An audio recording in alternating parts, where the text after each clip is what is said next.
March 26, 1945.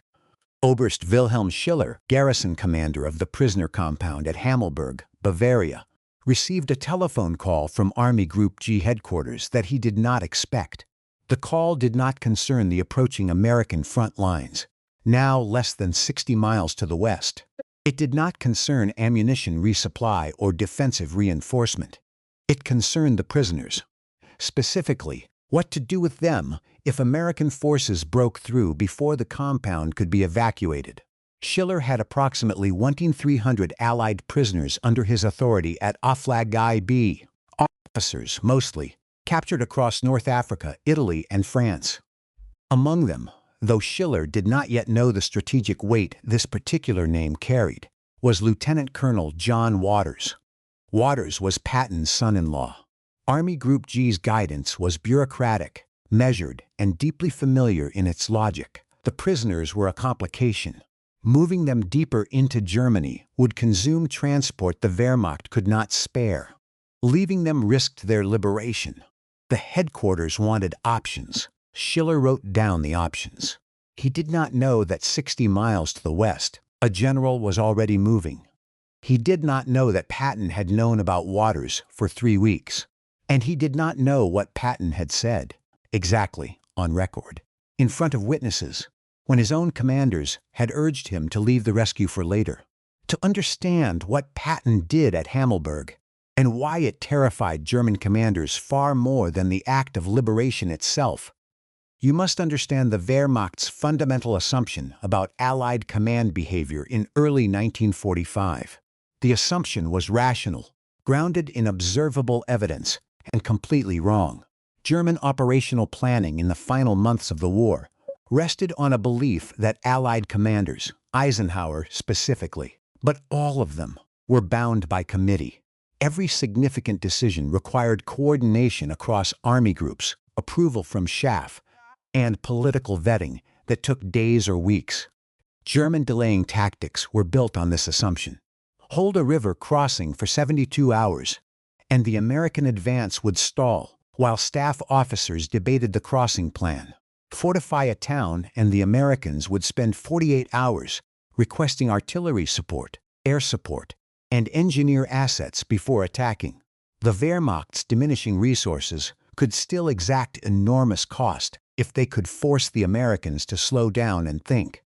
The assumption had worked. In the autumn of 1944, German delaying actions along the Siegfried Line had bought Model's Army Group B nearly 3 months. American methodical doctrine, set piece, deliberate, coordinated, was predictable. You could plan against predictable. General Lieutenant Hans von Obstfelder, commanding the German First Army in the Palatinate, had built his entire February 1945 defensive scheme around this predictability. He had mapped American decision timelines. He had calibrated his withdrawals accordingly. He had, in his own operational diary, written, "The American command system is its own best obstacle." He had never accounted for a commander who simply did not use the system.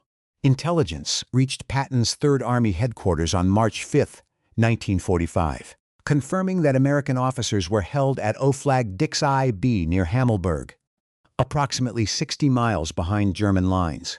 The report was specific. The compound held over 1,000 prisoners. They were in deteriorating condition following the brutal winter, and German forces in the area, while thinned, were not absent. The compound was not undefended.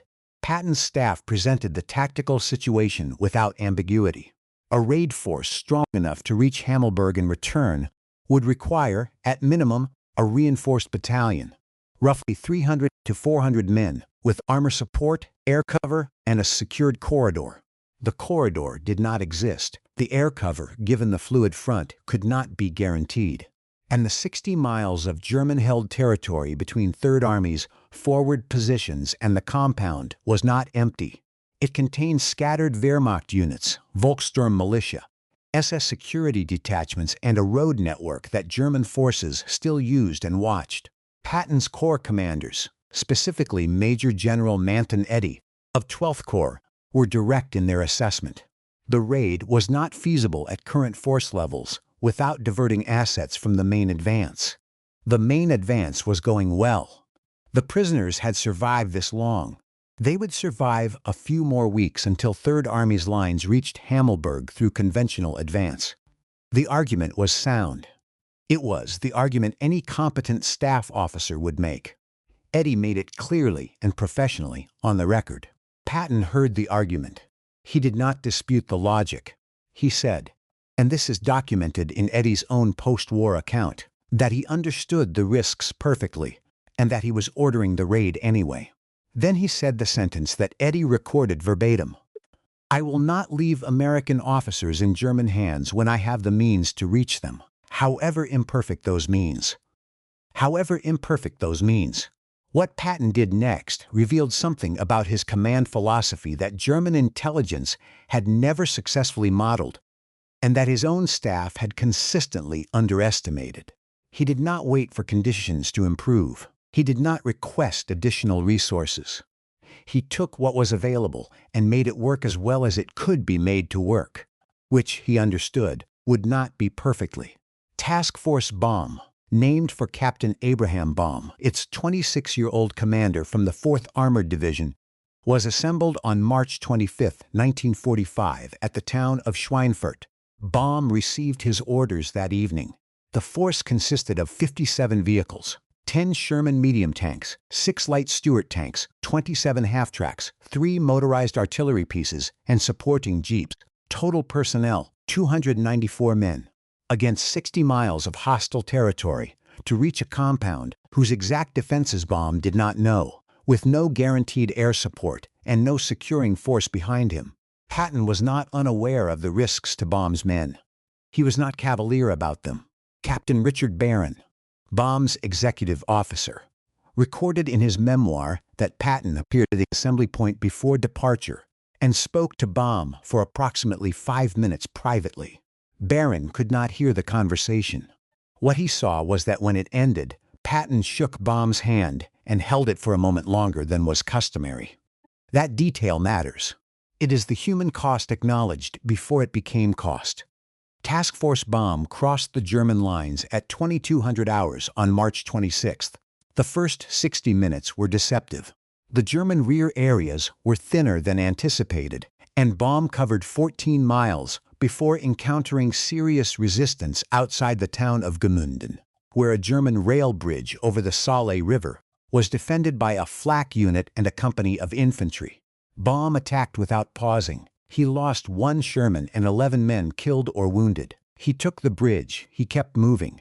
The speed of the penetration, over 20 miles in under 4 hours, triggered a crisis response inside German Army Group G's headquarters that von Obstfelder later described as organized panic. The assumption had always been that American raiders would stop, consolidate, request support. Baum did not stop. The German response system, calibrated for deliberate American advances, could not close fast enough. Units were alerted. Blocking forces were assembled. By the time those blocking forces reached their designated positions, Task Force Baum had already passed through them. At 14:30 hours on March 27th, Task Force Baum reached Hammelburg. O-Flag IIB's outer gate opened after a 40-minute firefight with the German garrison. The prisoners streamed out, and then the nature of the operation shifted completely. There were not 300 prisoners. There were 1,291. Baum had vehicles for perhaps 200. The rest began walking west on foot, and the German response, which had been scrambling to catch up, finally arrived in force. The decision point that defined the operation came at approximately 1600 hours on March 27th, 1 mile west of Hammelburg. When Baum's scouts reported German blocking forces, elements of the 7th Panzer Replacement Training Division, reinforced with assault guns, moving to cut the withdrawal route. The column was stretched across nearly 2 miles of road. Baum had his vehicles, approximately 200 mounted prisoners, and over 1,000 men on foot who could not outpace pursuing infantry. The German plan was precise and professionally executed. Oberstleutnant Hans-Jürgen von Schiller, commanding the blocking force, positioned 2 Stug 3 assault guns on the ridge overlooking the Reisenberg Road and sent his infantry to encircle the column from the north. It was a standard blocking engagement. Against a conventional raiding force, it would have ended the operation immediately. It did not end immediately, because Baum did something von Schiller had not anticipated. Rather than attempting to break through the blocking position, a frontal assault against prepared assault guns that his remaining Shermans would likely lose, Baum dispersed. He split the column into small elements and ordered independent withdrawal by any viable route. The vehicles scattered into the forested hills. The freed prisoners dispersed with them or continued on foot in small groups. Von Schiller's encircling infantry, designed to close on a consolidated column, found no column to close on. The dispersal did not save Task Force Baum. By the morning of March 28th, German forces had recaptured most of the freed prisoners, including Lieutenant Colonel Waters, who had been wounded in the initial breakout. Of Baum's 294 men, 32 were killed and 26 wounded in the operation. Baum himself was captured, badly wounded. After his jeep overturned in the dark, he would be liberated by Third Army's advancing columns 3 weeks later. The operation, by every conventional measure, failed. The prisoners were not brought back.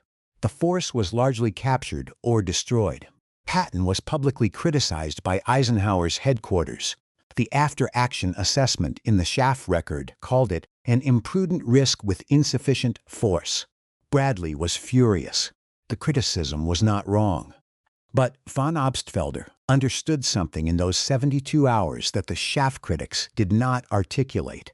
He wrote in his operational diary on March 29th, 3 days after Baum crossed his lines, "A commander who will send 300 men 60 miles behind our lines for a single officer's release will not stop.